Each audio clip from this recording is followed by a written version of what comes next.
A última coisa que Jesus faz antes dele ser preso é mostrar para os seus discípulos como ele queria que o relacionamento deles com o Pai fosse. Uma demonstração dessa intimidade que ele cultivou por tanto tempo. Porque o que nós fazemos no secreto transborda para o público. Olá, sejam muito bem-vindos ao Branches Podcast. Aqui quem fala é Rebeca Ramos e Branches é a tradução de ramos para o inglês. E aqui nesse podcast a gente fala sobre a Bíblia, vida com Deus e missões. Esse é o terceiro episódio desse podcast e também é o terceiro episódio que a gente tá falando sobre provérbios, alinhado com devocionais que a gente tá fazendo lá no Branches Bible Study. Se você não conhece, o Branches Bible Study é um grupo de estudo que nós temos, onde a gente estuda de Gênesis a Apocalipse, entendendo melhor o plano de redenção de Deus para a humanidade e como tudo aponta para Jesus. Nós temos um grupo no WhatsApp, se você quiser participar, o link vai estar na descrição desse episódio. Atualmente nós estamos falando sobre provérbios. Se você ainda não ouviu, no episódio número 1 nós falamos sobre o contexto de provérbios, como ler o livro de provérbios. No episódio número 2 nós falamos sobre a mulher sábia e a mulher insensata. E no episódio de hoje nós vamos falar sobre algo que me chamou a atenção enquanto eu lia o livro de provérbios, mas principalmente Provérbios 31, que é: as atitudes da mulher virtuosa no público são um reflexo de quem ela é no privado. Enquanto em um versículo ela trazia alimento de longes como um navio mercante, no versículo seguinte ela estava acordando cedo para fazer alimento para sua família. Ao mesmo tempo que o seu marido ele é respeitado na porta da cidade, os seus filhos a elogiam dentro de casa. Ou seja, nós vemos que essa mulher ela leva uma vida de integridade. Quem ela é no secreto transborda quem ela é no público. Eu acredito que existem princípios muito relevantes que a gente pode refletir sobre esse assunto, principalmente para o ano de 2025. O ano novo tá chegando aí, é uma ótima oportunidade pra gente refletir o tipo de pessoas que nós queremos ser. Então, no episódio de hoje, a gente vai explorar um pouquinho mais de como a nossa identidade ela é forjada fora dos holofotes, na intimidade com Deus e como isso vai refletir pro mundo. Então, no episódio de hoje, nós vamos falar sobre a vida no secreto e a vida pública.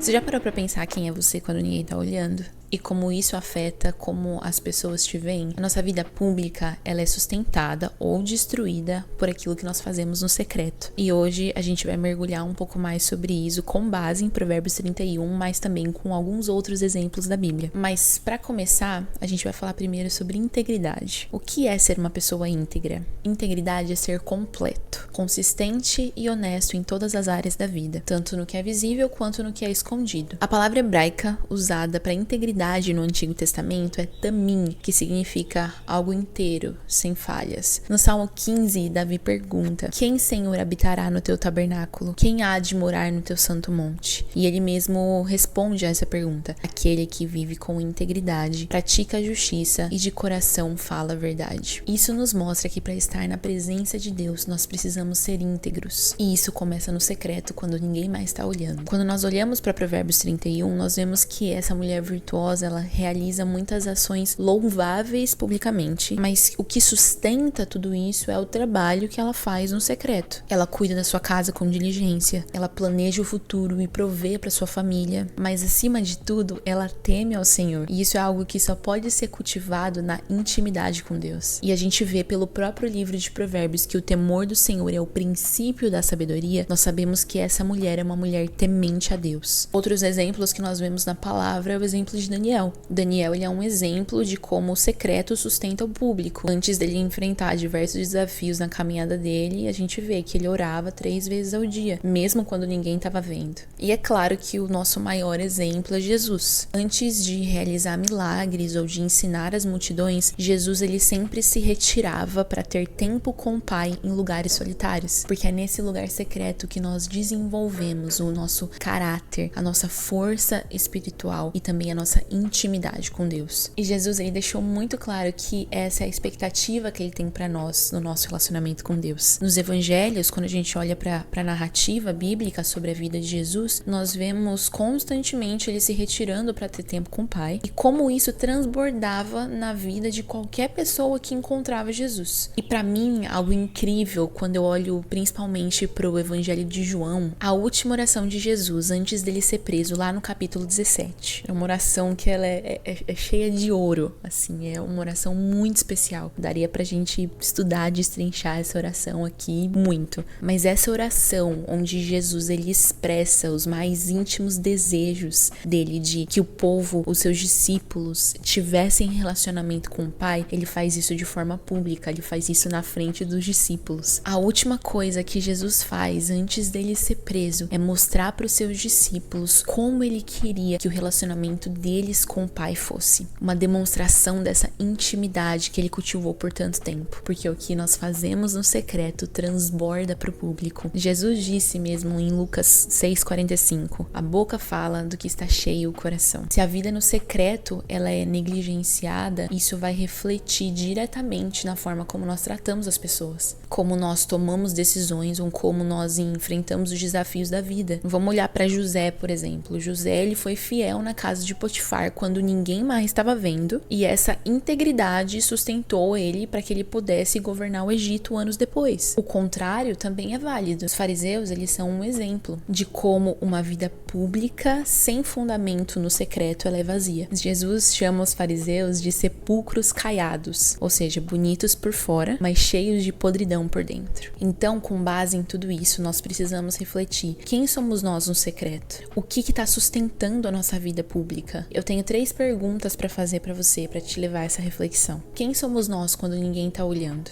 A nossa vida pública, ela tem refletido a nossa intimidade com Deus? Quais são as áreas do seu secreto que você precisa que o Senhor sonde para que elas possam refletir Cristo no público? E a terceira, quais são as áreas do seu secreto que precisam ser tratadas para que você transborde Cristo no público? Esse contraste entre a vida pública e a vida no secreto, talvez ela não seja tão destacada assim em Provérbios 31, mas com toda certeza ela é refletida nas ações dessa mulher virtuosa. Uma mulher que ela faz no público porque antes fez no privado. As pessoas de dentro a elogiam, seus filhos que vêm acordar cedo para preparar as coisas dentro da casa a elogiam, mas também essa diligência que ela carrega, esse trabalho duro que ela carrega dentro de casa é um reflexo fora, nas suas atividades de negócio, na forma como ela lida com as suas servas, na forma como o seu esposo ele é respeitado nas portas da cidade por conta da sua conduta. Muitas vezes a gente não pensa sobre isso, o quanto a forma como nós agimos pode impactar na forma como outras pessoas são vistas. Então, o que nós estamos transbordando? Porque quando nós transbordamos, aquilo que está ao nosso redor é impactado. Se o meu copo de café que tá aqui, ele começar a transbordar aqui em cima do sofá, tudo que tá aqui ao redor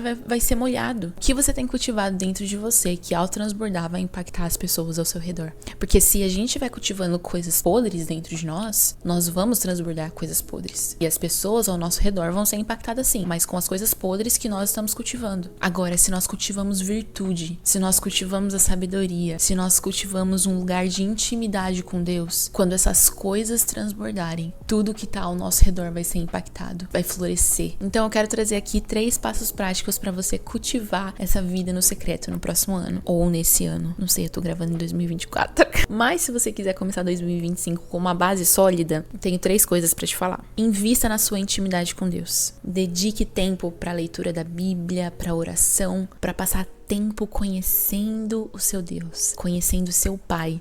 Eu amo falar que quando a gente gasta tempo estudando a Bíblia, a gente conhece mais a Deus e, consequentemente, nós conhecemos mais a nós mesmos, porque nós somos feitos à imagem e semelhança dele. O segundo passo, peça a Deus que revele áreas ocultas que ainda precisam ser tratadas. Lá no Salmo 139, o salmista diz: examina-me, ó Deus, e conhece o meu coração. Prova-me e vê os meus pensamentos. Mostra-me se há em mim algo que te ofende e conduze-me pelo caminho eterno. Deixa o Senhor sondar o seu coração. Deixa Ele, nesse lugar de intimidade, Ele sondar e ver aquilo que ainda precisa ser tratado. E isso é algo que você vai encontrar num lugar de intimidade com Ele. E por último, seja fiel nas pequenas coisas. A mulher virtuosa, ela é fiel nas pequenas tarefas, e isso dá autoridade para que ela consiga fazer coisas que são vistas, coisas que são maiores ainda. A gente pode estar falando da forma como você se alimenta, do exercício físico que você faz, da cama que você arruma de manhã, das notas que você organiza na escola, porque lembre-se que a vida pública ela é um reflexo da nossa vida privada. Para encerrar, eu queria deixar isso com você.